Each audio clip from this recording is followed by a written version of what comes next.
Hey, Steph here, and welcome to a gentle rebounding session. What does your workout routine look like? And does it need sharpening?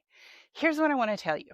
This morning, I go to get out the knives that I've set aside that I'm going to send in back to the manufacturer to get them sharpened. So I set those aside and I brought out a brand new knife. Here's the reason I'm telling you this story, because I nicked myself. Like, I was really grateful I had fingernails this morning because twice cutting something I'm used to cutting all the time, a bell pepper, and doing it with the same type of knife I'm used to using all of the time, every single day, I nicked myself twice.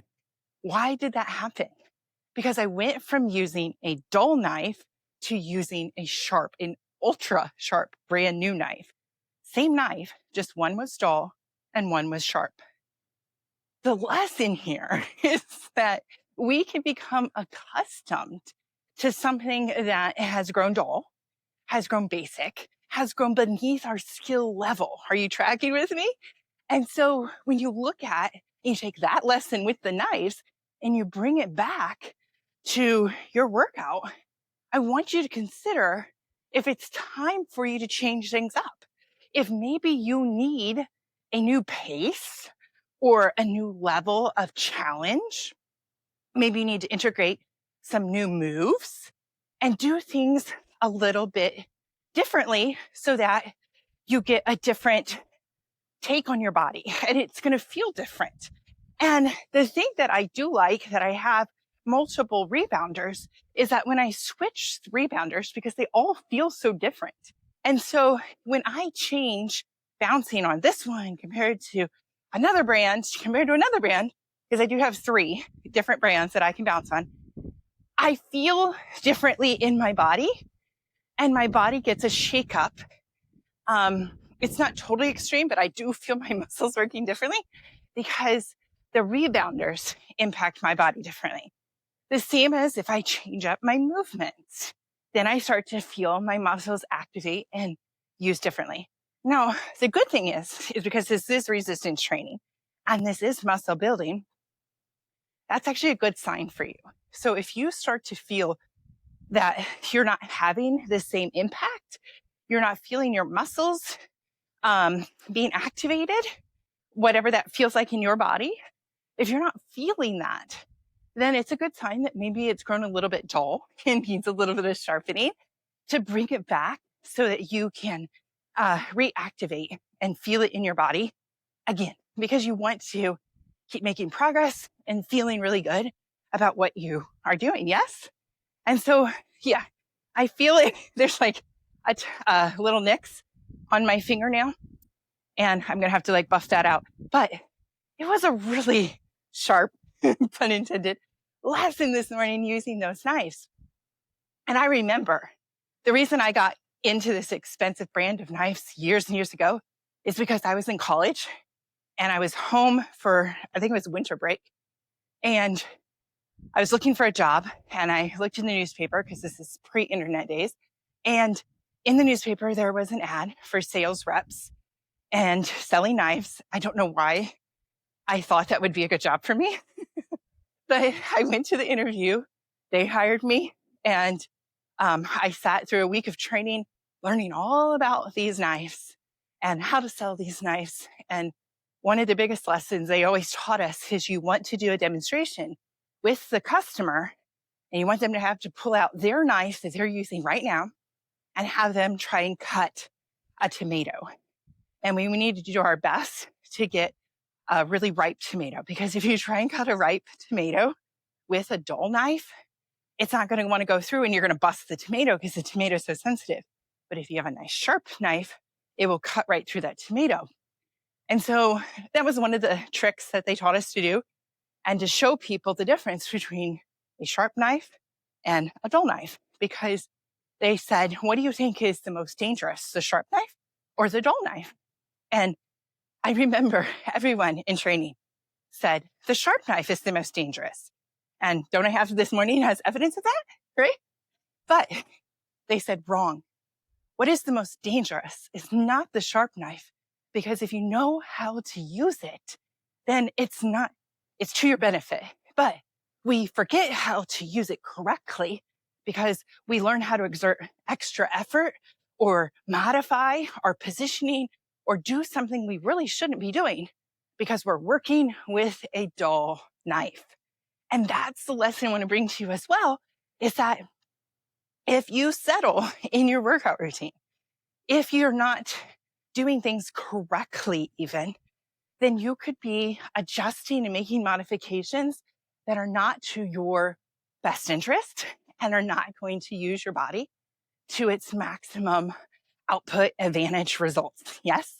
So it's actually more dangerous to work with a dull knife and be adjusting than just to learn how to use a properly sharp knife correctly. So take that to the mat and consider how you are doing in your workout. If any of your routines need some adjustment or you just need to boost things up a little bit, what kind of changes you're going to do? So for me, what I have done is I've gone from building up my momentum to 10 minutes and pretty consistently working out between 10 and 12 minutes in a single gentle rebounding session. Gentle just meaning I'm not bouncing off of the rebounder like you might think of when you think about a kid jumping on a trampoline. And I'm not doing high choreography or coming on and off of the trampoline. I'm maintaining my endurance. So all that and doing that for about 10 to 12 minutes. But what I did this month, starting August 22nd, which was my birthday, is I set a new 90-day commitment. And I said, I'm going to bump this up to daily doing 20 minutes on the rebounder. And it doesn't have to all happen at the same time. Maybe I break that up and it becomes 2 10-minute sessions, and maybe it's multiple, whatever that looks like, or it's a single session. But what I've been doing my best, because I want to build up my endurance and my strength, is I've actually been working on making that a single 20-minute session and testing, what I'm capable of. And the good news is I have been capable of doing that. And I found a new level, a new depth to my ability. And that's why I wanted to share that with you, because I didn't know. I just didn't know. I kind of got comfortable in that 10 to 12 minute zone and testing myself, forcing myself with that standard, that goal to take it to a 20 minutes really showed me what was possible. The other thing I've done is I have had it added in. I have not recorded a video with it, so you haven't missed it, but I have added in a form of light arm weights, and I'm doing a different sequence of moves that is more than the gentle bounce. And it's an adjustment. It really is. But I wanted to make sure that I was testing out the limits of my own body and what I'm capable of, and seeing if there's a new level of challenge that I can deepen and also strive towards my results. So what I'm looking to do in the next 90 days is I'm looking to gain 5 pounds of muscle. And I'm also looking, I hear the microphone. I want to make sure it's not making noise. I want to gain 5 pounds of muscle, and I want to release 20 pounds of fat. So that is my 90-day goal. So I'm officially 1 week into that, and I will keep you posted on how it's going and the progress that I make. But the important thing is, remember, it's not just about losing weight. For me, it's about developing strength. And as I'm releasing the unwanted weight, I don't want to just grow saggy and weak. I want to be stronger as I'm releasing that weight and hopefully stay tight, because not everybody who releases the amount of weight that I'm seeking to release, that I know, following the internet folks, has to get skin removal surgery. Some people do.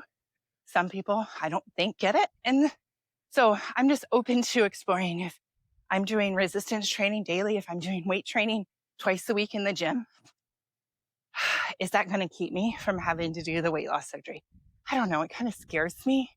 And so I'm open to it if it comes to that, but I get a little scared about it.